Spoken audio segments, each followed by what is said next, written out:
6h19, la matinale d'Europe 1. Vous l'écoutez, c'est votre matinale info et c'est l'heure de la chronique littéraire de l'été, Pierre Devinot. Oui, en association avec la librairie Mola à Bordeaux. 55 libraires en tout aujourd'hui pour notre rendez-vous. On s'arrête au rayon de la bande dessinée avec ce personnage que nous connaissons, je l'espère tous.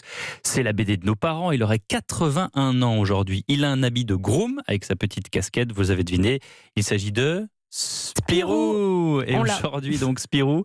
Mais comment est-il devenu ce personnage? Ami de Fantasio, ami de Spip, c'est justement le Spirou d'avant Spirou en quelque sorte qu'a imaginé un auteur de BD, Stéphane Place. Mais pourquoi donc Spirou porte-t-il cette tenue de groom? D'où vient l'amitié avec Fantasio? Bref, quelle fut la vie de Spirou, cet aventurier qui a traversé nos enfances?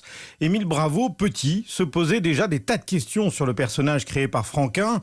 Alors quand les éditions Dupuis lui proposent il y a 10 ans d'imaginer des réponses, ce talentueux auteur de bande dessinée s'empare du sujet et livre un flashback formidable. Spirou, le journal d'un ingénu qui se déroule en 1939 au Moustique Hotel. Cet été, profitez des vacances pour vous précipiter sur la suite qui se passe à Bruxelles en 1940.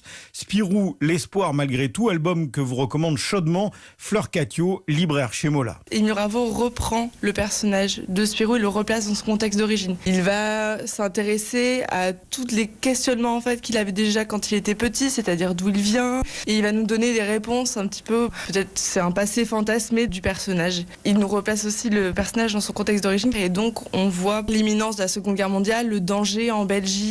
Donc là, il va mêler une aventure à la Spirou classique avec les grosses gaffes de Fantasio, mais aussi des scènes qui sont historiques. Spirou, il gagne en maturité au fur et à mesure dans cette histoire. Un récit pour jeunes et adultes, mais très humaniste et intelligent sur l'enfance, le passage à l'âge adulte et la guerre. Le début de la guerre, l'invasion de la Belgique, Spirou pris dans les tourments de l'histoire, le bruit des bottes, les nazis, l'heure des questions et des choix, dans un contexte sombre que l'auteur Émile Bravo n'a pas choisi par hasard. Cet album, donc l'espoir malgré tout, est quand même assez lié au premier. Il se trouve que l'histoire se termine quand la Seconde Guerre mondiale commence. Ça, c'était une histoire que j'avais faite il y a 10 ans. Donc. Et puis par la suite, les gens de Dupuis m'ont dit écoute, si tu as encore quelque chose à dire sur ce personnage, sur Spirou, te gêne pas. Je me suis dit, je me suis arrêté quand la guerre commence et quand lui est juste éveillé, développons. La Seconde Guerre mondiale, je m'y intéresse depuis très très longtemps parce que j'ai grandi avec un père qui a vécu cette période. C'est un réfugié de la guerre d'Espagne qui s'est battu pour la République et ensuite a vécu toute l'occupation en France. Puis après, je me suis documenté parce que l'histoire se passe en Belgique, bien sûr. Donc l'occupation en Belgique n'est pas la même qu'en France. Donc je me suis beaucoup documenté et je me suis dit, c'est peut-être ça qu'il faut raconter aussi